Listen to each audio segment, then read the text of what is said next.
지난 일주일은 참 무더웠습니다. 그렇죠? 예, 가만히 있어도 땀이 막 줄줄 흘리고 그런 무더위였는데 오늘 성전은 참 좋지 않습니까? 지금 여러분이 이곳에 앉아 계시니까 밖에가 안 더운 줄 아시는데 한번 나가 보십시오. 예, 이렇게 좋은 성전에서 이렇게 예배 드릴 수 있는 하나님의 은혜가 얼마나 큽니까? 여러분 하나님께 감사하시죠? 우리 아멘으로 하나님께 더 크게 영광 돌리십시다. 예, 이렇게 좋은 곳에서 예배 드릴 수 있도록 교회를 잘 관리해 주시고 돌봐 주신 여러 장로님들, 우리 집사님들 정말 감사합니다. 예, 이곳에서 잠 좀 잤으면 좋겠습니다. 요즘 밤에 제가 잠을 자기가 얼마나 어려운지 모릅니다. 제가 잠을 잘 자는데 너무 더워가지고, 그래서 어제는 제가 밤에 고민을 많이 했어요. 자다 일어나서 마루에 나가가지고 에어컨을 좀 틀을까. 근데 또 에어컨을 틀면 저희 집에 있는 모든 또 비용들이 다 우리 성도들이 헌금한 돈으로 나가잖아요. 그래서 저희 집사람이 절대로 못 틀게 합니다. 우리 교인들만 오면은 꼭 틀도록 허락해 주시는데 다음부터 밤에 교인들 몇 분을 좀 초청해야 될 것 같습니다. 아마 저만 그런 게 아니라 우리 모든 성도들이 밤에 많이 잠을 설치지 않으셨을까 이렇게 생각합니다. 특별히 이 여름철에 여러분 건강 조심하십시오. 덥다고 찬 거 너무 많이 드시면 여러분 아주 어려워지십니다. 그래서 더울수록 뜨거운 음식들 잘 데워서 드셔서 건강에 손해보지 않으시기를 기도드립니다. 오늘 우리 찬양대가 특별한 찬미를 좀 부른 것 같습니다. 우리 어른들은 조금 잘 안 어울리시죠? 저는 저런 음악을 들으면, 저런 찬양을 들으면 저도 모르는 사이에 이렇게 몸이 이렇게 움직입니다. 흑인 연가인가요? 그렇죠? 예, 흑인 연가. 흑인들이 부르는 spiritual song. 연가는 흑인들이 하나님께 찬양을 드릴 때 부리는 음악입니다. 근데 여러분 흑인들을 생각할 줄 아셔야 합니다. 흑인들의 삶이 얼마나 힘들고 어려웠는지를 아셔야 돼요. 그들이 얼마나 억압 가운데 살았는지를 알아야 합니다. 그들이 오랫동안 백인들의 손에 의하여 잡혀서 종으로 팔려갔던 사람이었음을 알아야 합니다. 그런데요, 그들이 부르는 찬양은 아주 밝습니다. 아주 흥겹습니다. 이유가 뭔지 아십니까? 그분들이 살아왔던 삶의 흔적보다 하나님이 베풀어 주신 은혜가 더 크다는 것을 그들이 체험적으로 알았기 때문에 그랬습니다. 흑인 연가를 여러분 가만히 들어보시면 아주 밝아요. 그들의 삶과는 다르게 흑인들이 하나님께 찬미들이 부르는 모습을 보면 눈물이 날 정도로 아주 밝습니다. 근데 우리 한국 국민들은 흑인 연가하고 조금 맞지는 않잖아요. 그렇죠? 그래서 어떤 분들은 이 흑인 연가를 교회에서 부르면 저거 우리가 불러도 되나 싶은 그런 생각이 들을지 모르겠습니다. 그러나 저런 찬양을 들을 때는 우리가 다 흑인으로 돌아가시면 돼요. 우리의 지난날의 삶을 한번 뒤돌아보고 얼마나 힘들었는데, 그런데 그것과는 비교할 수 없는 하나님의 베풀어 주신 은혜, 그런 귀한 찬양을 오늘 우리 찬양대가 부름으로 하나님께 영광 돌려주셨음을 인해서 하나님께 감사드립니다. 여러분 오늘 좀 설레십니까? 예? 설레세요? 예, 어제 어떤 청년을 만났으니 목사님 빨리 바다에 들어갔으면 좋겠어요. 그 바다에 들어가기 위해서 옷도 새로 샀대요. 예, 타지 않게 여기까지 긴 옷에다가 바지도 긴 바지에다가 아주 물에 들어가기 아주 적합한 옷을 샀다고. 근데 제가 여러분은 설레는데 저는 두렵습니다. 사실입니다. 제가 오늘처럼 긴장 지금 하고 있는 일이 거의 없는 것 같아요. 왜냐하면 하나님의 백성들이 어떤 큰 일을 계획하고 움직일 때는 그에 못지않은 사단의 미혹의 시련도 있음을 여러분이 기억하셔야 합니다. 저희는 오늘 어디를 놀러 가기 위하여 이 안식일에 움직이는 것이 아님을 기억하셔야 합니다. 여러분께서 오늘 이곳에서 교회에서 출발해서 가는 내내 여러분들이 놀러 가는 마음으로 우리의 마음을 들뜨고 그런다면 오늘 우리는 큰 사단의 시험에 놓이게 될 것입니다. 그러나 오늘 우리가 가는 이유는 하나님이 우리 교회에 보내주신 놀라운 축복을 함께 찬양하며 그곳에서 말씀으로 하나 되고 또 우리 성도들과 함께 하나됨을 느끼기 위하여 움직인다는 사실 여러분 마음 가운데 꼭 간직하시기를 간절히 바랍니다. 혹시 여러분이 오늘 이동하는 과정 가운데 중간에 휴게소를 들릴지도 모르겠어요. 아무 생각 없이 휴게소 들어가시면 아이스크림 하나 살 수 있을지도 모르겠습니다. 그러나 여러분 기억하십시오. 오늘은 하나님의 거룩한 날입니다. 우리가 하나님께 영광 돌리는 날임을 기억하시기 바랍니다. 오늘 차에서 이동하는 내내 여러분이 성도들과 함께 나누는 이야기가 서로를 축복하며 하나님의 은혜를 나누는 그런 거룩한 이동의 시간이 되기를 간절히 바랍니다. 그래서 우리 교회가 만드는 이 장막회가 우리의 기쁨을 위해서 하는 것이 아니라 하나님이 세우신 이 교회를 바르게 세우는 일에 하나가 됨을 여러분이 체험하게 되시기를 간절히 바랍니다. 제가 사과의 말씀을 드릴 게 있습니다. 특별히 이번 2박 3일 동안 우리와 함께 동행하지 못한 우리 사랑하는 성도들 정말 죄송합니다. 우리 모든 성도들이 함께 그곳에 참여하기를 제가 간절히 바라지만 아마 각자 더 다른 일정들이 있으셔서 참석하지 못하는 분들이 계심을 압니다. 오늘 저희가 가는 것은 여러분이 드려주신 헌금으로 저희가 이 귀한 행사를 하게 되었습니다.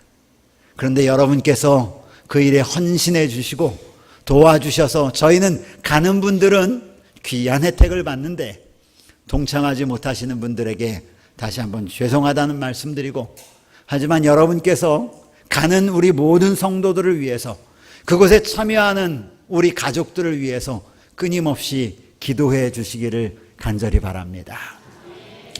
제가 행사를 굉장히 많이 했습니다. 1000명, 2000명 되는 행사 아무렇지도 않겠는데 떨리지가 않았는데 이번 행사만큼은 제가 매우 조심스럽고 떨립니다. 왜냐하면 늘 사단이 하나님 못지않게 우리 가운데 역사하고 있음을 알기 때문입니다. 여러분, 오늘 차들도 많이 움직입니다. 그렇죠? 버스도 움직이고 또 그곳에 가서도 여러 가지 일들이 있습니다. 그 모든 일 가운데 사단이 틈타지 못하도록 꼭 기도해 주시기 바랍니다. 우리가 서로 살을 부대끼는 우리 부부지간에도 여름에는 불쾌지수가 많습니다. 그렇죠? 그래서 조금만 안 좋으면 우리가 조금 불평하는 소리를 하죠. 그런데 서로 다른 남들이, 물론 성도들이지만 한 방에 들어가는 일이 있을 겁니다. 그리고 그곳에 함께 기숙하고 잠자는 일이 있을 것입니다. 그런데 조금 불편한 일이 있을지도 있을 것 같아요. 그때 여러분 그리스도의 사랑을 함께 나눠주시길 간절히 바랍니다. 서로 배려하고 기도함으로 이번 2박 3일의 일정을 다 마치고 돌아올 때는 하나님의 은혜가 정말 감사하다, 우리가 하늘로 향하는 한 형제가 된 것을 인해서 참 하나님께 감사한다 하는 귀한 간증을 올릴 수 있는 우리 모두가 되기를 바라면서 여러분에게 당부의 말씀을 드리고, 절대로 붕 뜨지 마십시오. 차분하게 오늘 귀한 안식일, 우리가 이 안식일에 하나님의 축복 가운데 거할 수 있도록 여러분 오늘 여정 가운데 하나님의 동행하심이 함께 하도록 기도해 주시기 바랍니다. 기도하겠습니다. 하나님 우리 아버지, 좋은 환경 가운데서 하나님께 예배 드릴 수 있도록 저희에게 복을 주시니 감사합니다.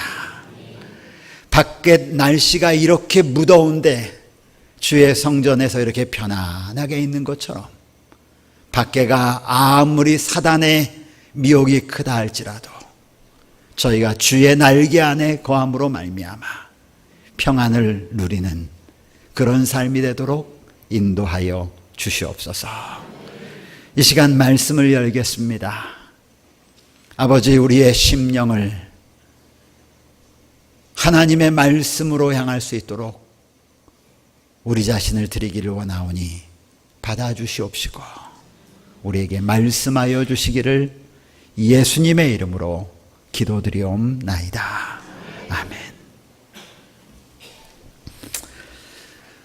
오늘부터 2박 3일 동안 제가 우리 성도들과 함께 하나님의 말씀을 나눌 것은 히브리서입니다. 물론 가시는 분들은 저와 함께 히브리서를 계속 같이 말씀을 나누겠지만 가시지 못하는 분들은 아마 듣지를 못할 것 같아서 오늘 히브리서에 있는 첫 번째 말씀을 여러분과 함께 나누고 싶습니다. 히브리서는 이 책의 제목, 성경의 제목처럼 히브리인들에게 보내는 권면입니다. 그래서 원래 제목은 히브로스, 히브리인들에게 라고 하는 제목을 가지고 있습니다. 이 히브리서를 기록한 저자는 사도 바울입니다.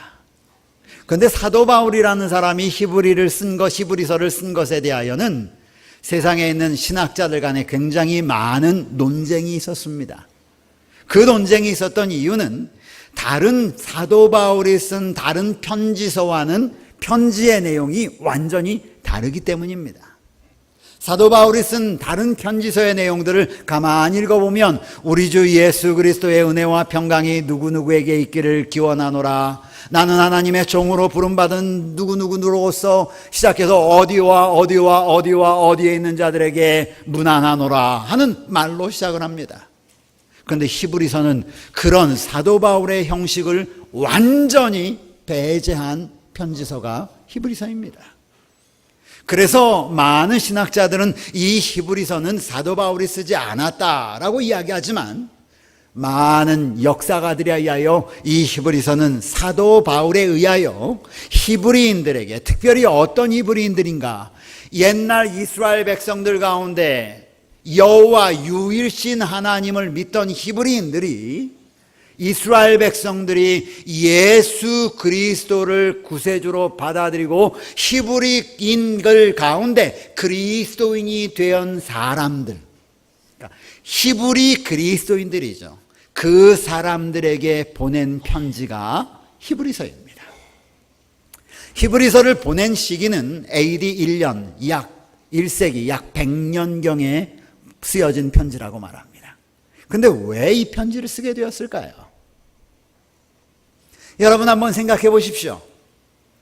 히브리인들, 이스라엘 백성들이 가장 자랑하는 것이 무엇인지, 이스라엘 백성들이 가장 생명보다 귀하게 여기는 것이 있다면 그것이 무엇인지, 그것은 그들의 의식, 예식입니다. 모세 오경을 그들은 생명처럼 아낍니다. 모세를 통하여 이르러왔던 많은 유대의 의식들을 그들은 자랑으로 알고 있습니다. 그들은 태어나면서부터 그 의식들 가운데 살아난 사람입니다. 그들은 태어나면서부터 하나님께 양을 잡아 제사를 드리는 것이 익숙한 사람입니다. 그들은 태어나면서부터 하나님의 성소에 나가는 것이 아주 익숙하고 그렇게 해야만 마음이 편한 사람들입니다.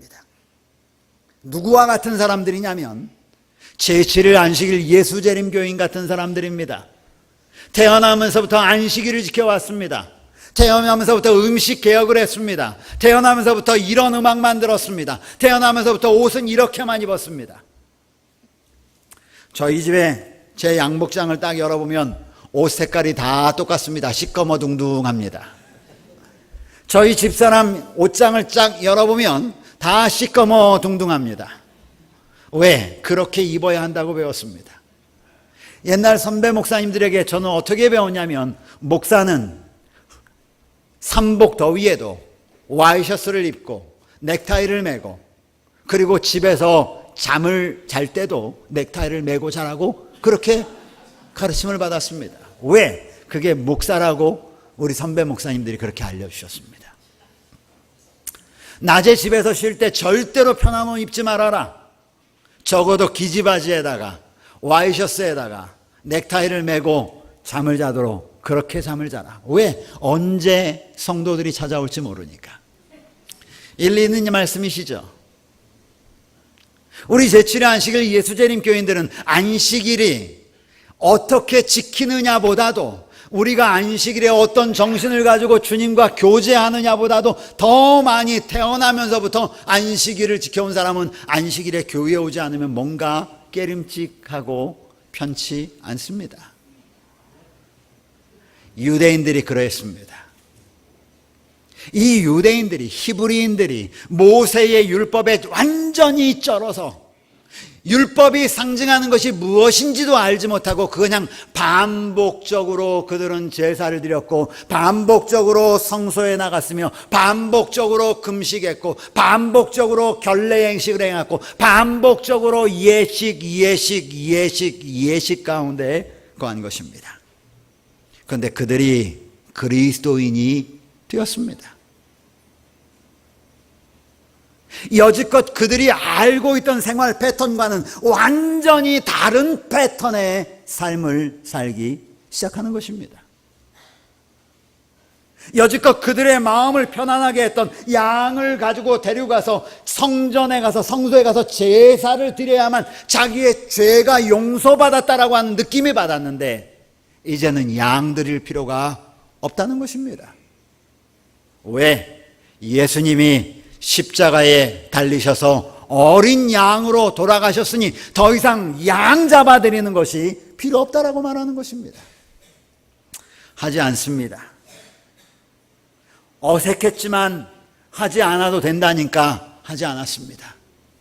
그런데 시간이 지나면 지날수록, 시간이 가면 갈수록 마음 한쪽 구석이 허전한 것입니다.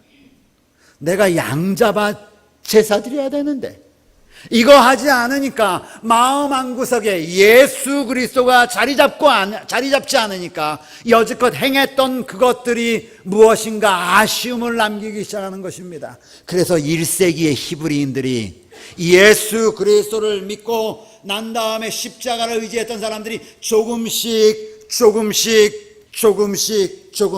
어디로 돌아가냐면 옛 습관으로, 옛날 하던 방식으로, 옛날 신앙하던 모습으로, 옛날 모습으로 돌아가기 시작하는 일들이 벌어졌습니다. 이들을 바른 길로 돌이켜야 했습니다. 그래서 하나님의 종 사도 바울이 글을 쓰기 시작하는 것입니다. 히브리인들에게. 그게 히브리서입니다. 히브리인들에게. 저는 담임 목사에게 장막부흥회도 준비하고 가서 여러 프로그램도 하면서 10시간의 시간도 담임 목사님이 하시고 또 다른 일도 하라고 하는 교회를 제가 처음 봤습니다. 예. 그러나 히브리서는 10시간이 아니라 20시간을 해도 부족할 만큼 정말 깊이가 있고 이 히브리서를 다 알고 나면 하나님의 은혜가 너무너무 감사한 것입니다. 오늘 그 중에 첫 시간을 여러분과 함께 나누려고 합니다. 히브리서 1장에 있는 말씀입니다. 다 같이 하나님의 말씀을 펴보시기 바랍니다.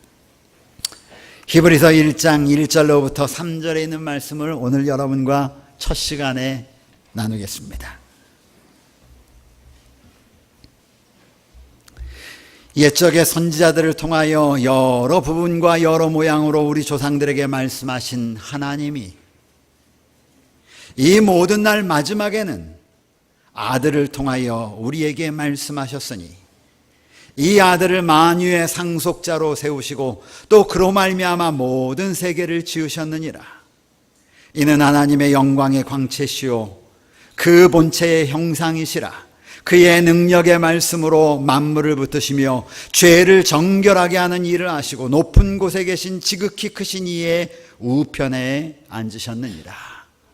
오늘은 제가 1절로 3절에 있는 말씀하시는 하나님이라는 제목으로 말씀을 드립니다. 히브리서는 단순한 편지가 아닙니다. 히브리서 저자인 사도 바울은 자신의 편지인 이 말씀을 다 맞춰지는 마지막 즈음에 히브리서 13장 22절에 기록하기를 내가 너희에게 쓴 것은 권면의 말이니라 라고 기록해 놓았습니다. 권면의 말이라고 하는 것은 설교라는 말이죠. 내가 너희에게 설교하는 것이니라 이렇게 말씀하는 것입니다.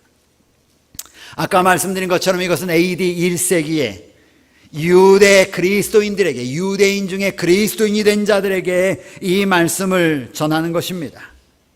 그런데 이 편지의 수신자들은 어떤 사람들이냐?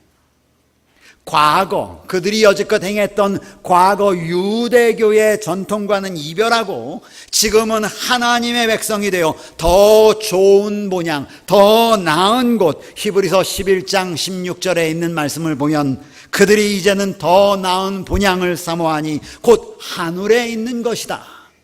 이 땅에 하나님의 나라를 형성하는 것이 아니라 예수님이 십자가에 달려 돌아가심으로 말미암아 하늘의 도성, 하늘의 나라를 만드신, 영적인 나라를 만드신, 하나님이 통치하시는 나라를 만드신 그 나라가 있다는 사실을 알고 그 나라를 사모하는 백성들, 그 사람들에게 하는 편지였습니다.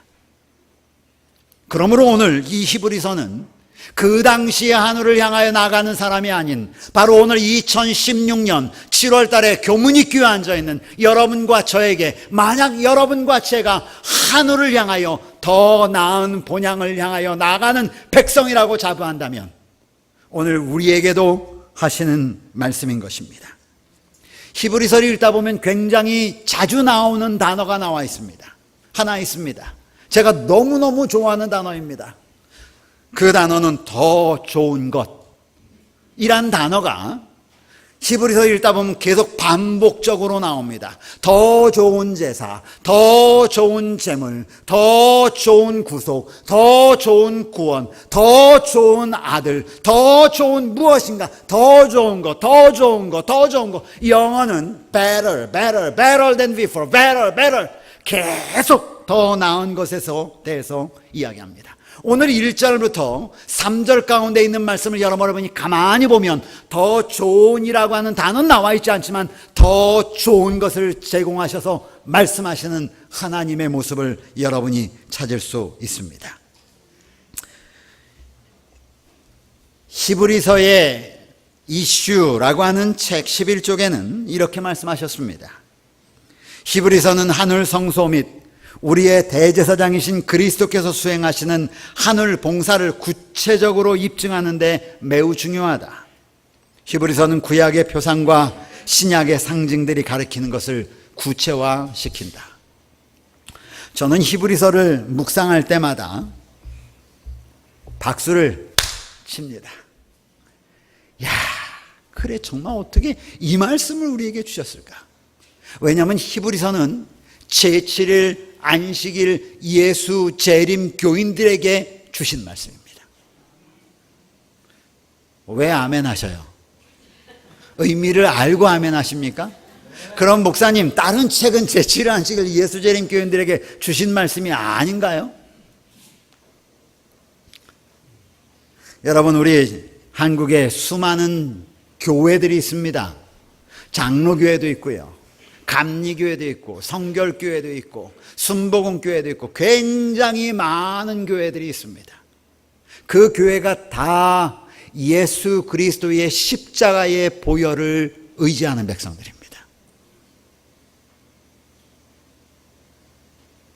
그런데 그 많은 백성 가운데 하나님께서 왜 그 많은 교회 가운데 또 다른 제7일 안식일 예수 재림 교인을 만들어 놓으셨는가? 여러분 궁금하지 않으세요? 왜 예수 그리스도의 십자가 전하려면 그 교회면 충분하잖아요. 근데 왜 마지막 시대에 이 교회를 세우셨을까? 더 많은 빛을 주시기 위해서입니다. 더 많은 하나님의 진리를 알게 하기 위해서입니다. 여러분 한번 일반 개신교회 성도들에게 한번 물어보십시오. 예수님이 십자가에 승천하시고 부활하시고 난 다음에 40일 동안 활동하시고 승천하시고 난 다음에 지금 예수님이 하늘에 가서 무슨 일을 하고 계시는지, 하늘에서 무엇하고 계십니까? 한번 물어보십시오. 뭐라고 대답하시는지. 아무 대답이 없습니다. 근데 우리는 압니다. 예수님께서 이 땅에서 오순절에 하나님의 성령으로 그분께서 임관하셨는데 대제사장으로 임관하셔서 하늘 성소에서 우리를 위하여 신원하고 계시다는 사실을 우리는 압니다. 아멘입니까? 그런데 그 말씀을 뒷받침하는 성경이 뭐냐면 히브리서입니다. 히브리서를 연구하면 예수 그리스도의 하늘 대제사장으로서 어떤 사역을 하고 있는지를 분명히 우리에게 말하고 있습니다. 그런데 히브리서를 연구하라고 하면 재림교인들조차도 하는 말이 목사님 어렵습니다. 무슨 말인지 모르겠습니다. 이번 2박 3일 동안 한번 우리 씨름해 봅시다. 히브리서에 있는 말씀을 우리가 깨닫고 난 다음에 하나님의 구원하시는 은혜가 얼마나 크신지를 한번 깨닫게 되시길 간절히 바랍니다. 히브리서는 이 시대의 마지막 하나님의 백성 재림 성도들에게 예수 그리스도께서 어떤 사역 가운데 우리에게 무엇이라 말씀하시는지를 분명히 말씀하시는 하나님의 진리임을 저는 확신합니다. 이제 말씀으로 돌아가 보겠습니다. 1절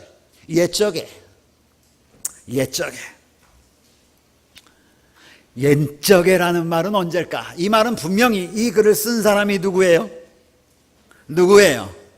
사도 바울이 쓰기 AD 100년경에 썼으니까 AD 100년경에 사도 바울이 옛적에 그럴 때면 그 전이란 말이에요. 지금 우리는 2016년에 살아서 옛적에 하면 1950년, 1940년, 1930년, 1900년대, 1800년대가 아니라 사도 바울이 이 편지를 쓰기 그보다 전, in the past, 옛날에 이 말이에요. 옛날에 선지자들을 통하여 하나님이 말씀하신 방법은 무엇이었을까? 그 옛날에 하나님이 하나님의 백성들에게 말씀하신 방법은 무엇이었을까? 선지자였습니다. 주님은 늘, 우리 하나님은 늘 선지자를 통하여 백성들에게 말씀하십니다. 어떻게 말씀하시는가? 성경이 대답합니다. 여러 부분과 여러 모양으로 우리 조상들에게 말씀하셨다. 여러분, 저는 제가 하나님의 말씀을 이렇게 전하고 외치지만 저는 제가 알고 있는 진리가 다가 아니라고 생각하는 사람입니다. 그런데 어떤 사람들은 자신이 뭘 하나 발견하고 나면 그것이 전부인 양 믿습니다. 그것이 하나님의 전부인 양 말하고 그렇게 하지 않는 것은 다 거부해버립니다. 그런데 여러분, 성경을 보십시오. 옛날에 아주 과거 오래전부터 하나님께서 말씀하실 때는 누구를 통하여 말씀하면 선지자들을 통하여 말씀하시는데 그냥 똑같이 말씀하신 것이 아니라 여러 부분과 여러 모양으로 말씀하십니다. 여러분, 부분이라고 하는 것은 이쪽 한쪽을 보고 나면 반대쪽에 또 다른 측면이 있는 것입니다. 우리는 늘 새로운 진리를 향해 나아가는 사람입니다. 우리는 늘 하나님의 말씀을 살피면서 어디에 하나님의 뜻이 있는가 날마다 살펴보고 연구하고 살펴보고 기도합니다. 여러 부분과 여러 모양으로 말해서 하나님은 한꺼번에요, 그 누구에게도 성경의 진리를 통째로 다 주지 않으십니다. 여러분, 결코 오해하지 마십시오. 여러분이 어떤 진리를 깨달았다고 해가지고 그것이 성경 전체라고 착각하지 마십시오. 부분적으로 점진적으로 조금씩 나아가면서 하나님은 원만한 광명에 이르도록 우리를 인도하심을 믿으시길 간절히 바랍니다. 이것이 하나님의 방법입니다.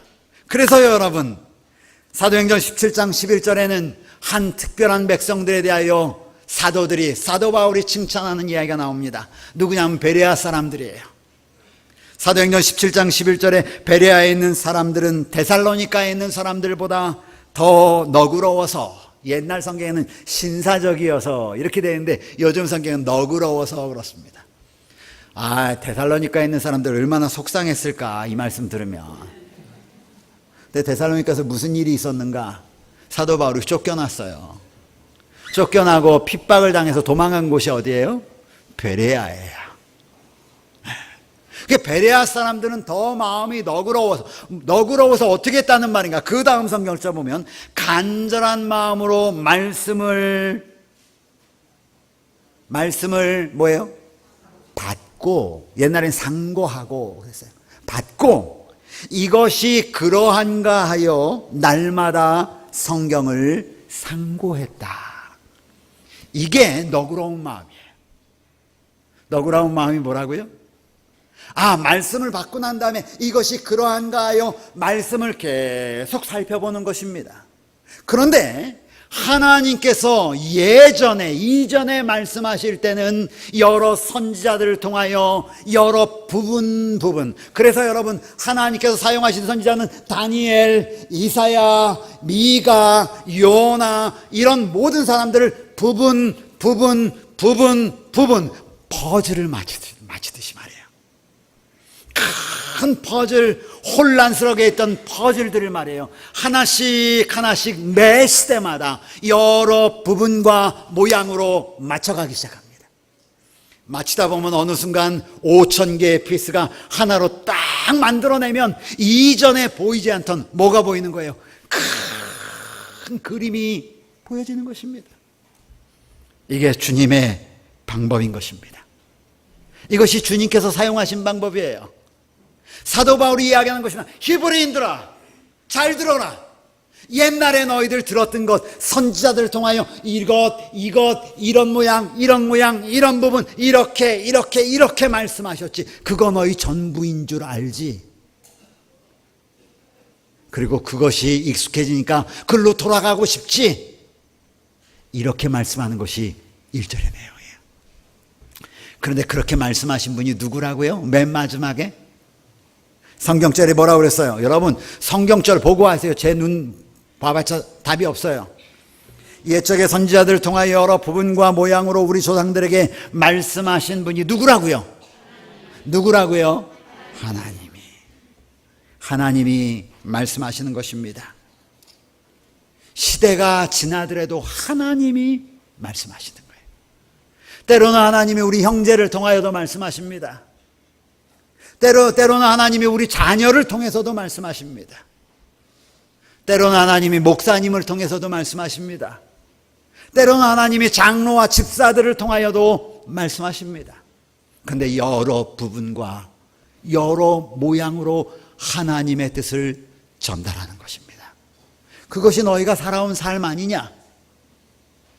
이렇게 이야기 시작합니다. 그런데 제가 여러분 히브리서에 연구하다 보면 무슨 단어가 나온다고 그랬어요? 에? 왜 저하고 눈이 마주쳤는데 대답 안 하고 땅을 쳐다봐요? 무슨 단어가 나왔다고 그랬어요? 더 좋은. 근데 여러분 2절 보십시오. 2절은 1절과는 완전히 또 다른 하나님의 통로를 이야기합니다. 2절 첫 번째 뭐라고 시작해요? 이 모든 날 언제는? 마지막에는. 옛날에는 선지자들을 통해서 말씀하셨는데 이제 사도 바울이 말하기를 이 마지막 날에는 누구를 통하여? 아들. 여러분 선지자들과 하나님의 아들 예수 그리스도와 비교 한번 해보십시오. 하나님은 늘 우리에게 더 좋은 것으로 말씀하는 분이라는 사실 여러분 꼭 알게 되시길 간절히 바랍니다. 아들을 통하여 말씀하시는 것입니다. 아들을 통하여 히브리인들에게 얘기하는 거예요. 너희가 옛날에 선지자들을 통하여 배웠던 양자바들의 제사드린 것, 너희가 선지자들을 통하여 예식하는 것, 너희가 선지자를 통하여 무엇하는 것, 여러 부분과 여러 모양으로 많이 들었지. 그런데 지금 이 마지막 시대에는 아들이 얘기하는 거야. 그런데 그 아들은 어떤 아들이래요? 성경 보세요. 아들을 통하여 우리에게 말씀하시는데 누가? 하나님께서 이 아들을 만유의 상속자로 세우시고. 여러분은 상속자면 별로 감이 없으시잖아요. 유산 받은 게 받을 게 별로 없으시죠? 예, 저도 유산 받을 게 거의 별로 없는 것 같아요. 예? 근데 히브리인들에게 상속자 이렇게 얘기하면요, 그들은 졸다가도 눈이 번쩍 뜹니다. 그만큼 상속자는 히브리인들에게 뭘 상징하냐면 하나님 나라에 들어가는 것을 상징하는 단어가 상속자예요. 그래서 여러분, 우리 탕자에 비유하면 내 분깃을 내게 주소서, 이 얘기 나와요, 안 나와요? 나오죠. 내가 받아야 될 건 내게 주십시오. 내 상속물 내게 주십시오, 이 얘기예요. 그들은 그 상속에 대하여, 왜냐하면 히브리인들은 노예잖아요. 가진 게 없었죠. 그래서 상속된다고 하는 그 개념을 얼마나 귀중하게 여겼는지 몰라요. 그런데 히브리인들에게 마지막 날에는, 여기서 말하는 마지막 날은 언제를 마지막 날이라고 얘기하냐면, 사도 바울에게 마지막 날은 예수 그리스도의 초림부터 시작해서 마지막이라고 합니다. 그러니까 예수님이 탄생함으로 말미암아 마지막 시대가 시작이 됐고, 그 탄생, 예수님이 탄생하고 난 다음부터는 모든 것을 선지자들이 말하는 것이 아니라, 선지자들은 여지껏 누구에 대하여 계속 얘기했냐면 오실 자, 구세주, 메시아, 여인의 후손, 여기에 대하여 선지자는 끊임없이 성경은 다 얘기했어요. 그런데 그 약속한 아들이 온 것입니다. 그래서 마지막 때에는 선지자가 더 이상 이야기하는 것이 아니라 아들이, 선지자와 아들은 비교할 수 없는 존재. 그런데 그 아들이 이야기하기 시작하는 겁니다. 그런데 그 아들은 어떤 아들이냐? 만유의 상속자라는 거예요. 이 온 우주의 상속자가 되시는 분이 바로 그분이라는 것입니다. 교회 증언 9권 68쪽엔 이렇게 얘기했어요. 예수께서 이 땅에 왔을 때 그는 그의 왕관과 왕복과 왕관을 내버리셨다. 그분은 원래 하늘의 주인이었습니다. 시대의 소망 22쪽 23쪽은 이렇게 말합니다. 그는 호를 아버지의 손에 돌려드리고 우주의 보좌에서 내려오기로 선택하셨다. 그분은 원래 온 우주의 주인이세요. 상속자십니다. 그런데 그분이 이 땅에 내려오신 것입니다. 사도행전 38, 39쪽에는 승천시에 그는 성육신 이전에 그가 아버지와 함께 가졌던 그 지위로 다시 돌아가셨다. 상속자가 되신 것입니다. 그러면서 히브리인들에게 말해요. 얘들아, 이제부터 너희가 듣는 것은 선지자나 옛날에 외쳤던 그런 사람들의 여러 부분과 모양이 아니라 지금부터 너희에게 얘기하는 것은 바로 그 아들이야. 이제 아들이 이야기할 거예요. 그런데 그 아들은 누구예요? 온 우주의 상속자예요. 그 다음에 아들은 누구예요? 모든 세계를 지으신 분이에요. 성경 보십시오, 여러분. 성경 그냥 듣지 마시고 2절에 이 아들을 만유의 상속자로 세우시고 또 그로 말미암아 모든 세계를 지으셨느니라. 여러분, 여기서 예수 그리스도께서 온 세계를 창조하신 창조주이심을 우리는 알게 되는 것입니다. 아멘입니까? 그분이 말씀하시는 거예요. 3절, 그는 누군가? 이분은, 아들은, 예수는 하나님의 영광의 광채시다. 저는 여러분 이 말씀을 참 묵상하기를 좋아합니다. 하나님의 영광. 하나님의 영광은 여기에 이렇게 되어 있습니다. 시대의 소망 20쪽에, 그리고 선지자왕 312쪽, 313쪽, 복음교역자 417쪽에 하나님의 영광은 그의 품성이다 그랬어요. 그러니까 하나님의 영광의 광채라는 말은 하나님 자신이시다 이 말이에요. 누가? 그 아들이. 광채는 뭐냐? 여러분 한번 태양을 한번 보십시오. 여기 별 볼 일 없는, 이 태양과는 비교할 수 없는 여기 할로겐이 있습니다. 저 위에 붉은 빛을 나는 것. 제가 이렇게 보면 할로겐에 있는 이 빛을 발하는 그 램프를 볼 수가 없습니다. 뭐만 보냐면, 제가 보고 났더니 여러분의 얼굴이 안 보여요. 광채만 보이는 것입니다. 광채, 본질은 보지를 못해요. 그런데 누가? 예수가, 하나님의 아들이, 그분께서 뭐냐? 하나님의 영광, 그 하나님의 품성 그 자체의 광채라는 거예요. 그래서 제자들이 어느 날 예수님께 묻습니다. 우리에게 아버지를 보이소서. 그때 예수님이 뭐라고 했어요? 내가 그동안 너희와 이렇게 함께 있었는데 아버지를 보이라 하느냐? 나와 아버지는 뭐라고요? 하나이니라. 마지막 시대에는 그 아들을 통하여 말씀하신다는 것입니다. 본체의 형상이라. 그의 말씀으로 만물을 붙드시며 죄를 정결하게 하는 일을 하시고 높은 곳에 계신 지극히 크신 이의 우편에 앉으셨느니라. 여러분, 히브리서는 누구에 대해서 이야기하는 책이냐면 예수에 대해서 얘기하기 시작합니다. 예수가 누군지, 예수가 무슨 일을 하는지, 예수가 어디 계신지, 예수를 구주로 받은 사람들이 어떠한 삶을 사는지 이제 말씀하기 시작할 것입니다. 어디서부터요? 2장부터요. 말씀하기 시작할 거예요. 여러분, 하나님께서 오늘 우리에게 말씀하십니다. 예전엔 선지자를 통하여 말씀하셨던 그 하나님이 이제는 누구로? 아들을 통하여 우리에게 마지막 시대에 살고 있는 하나님의 백성들에게 말씀하실 것입니다. 여러분은 이번 장막 기간 동안, 부흥의 기간 동안 저와 함께 말씀하시는 예수 그리스도의 모습을 이제 살펴보게 될 거예요. 그 흔적을 따라갈 거예요. 그 흔적을 통하여 여러분, 우리에게 좋은 것을 제공하시는 우리 주님을 늘 사모하며 바라보시길 간절히 바랍니다.